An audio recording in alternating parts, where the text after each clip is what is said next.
This video shows you how to replace the steering shocks or the front shocks on the Cascadia Evolution. The previous models might be the exact same process. I'm not 100% sure, but this should give you a basic idea of how to replace that. Now, before doing this, what I've done is I've disconnected the trailer from the truck. It may not be necessary, but I figured the less amount of weight that is placed on the front end, the better it's going to be. And the frame does not drop at all during the removal, because all it does, it just dampens the up and down motion as you're going through. And the splash guard or the fender cover is held on by one 11mm bolt and four 13 mils.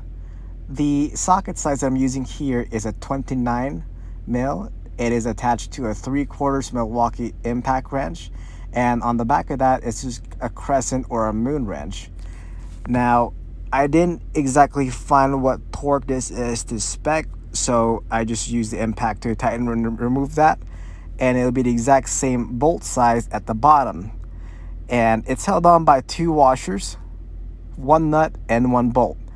And one good way to tell to see if these things are shot is, some people say that when you've been driving for a while, to place your hand on the bottom of the shock and see if it feels warm at all.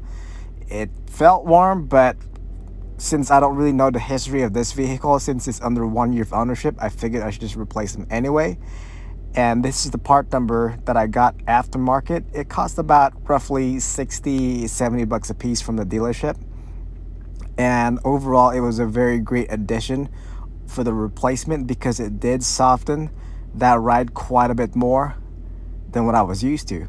So anyways, going back to it, I wasn't sure if it was still working, so I had them removed.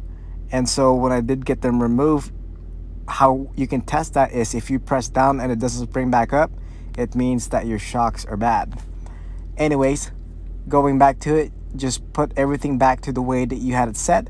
And since this is in an area where it is prone to high vibration, don't forget to put your blue Loctite, tighten everything back up, and the biggest challenge is putting the fenders back on.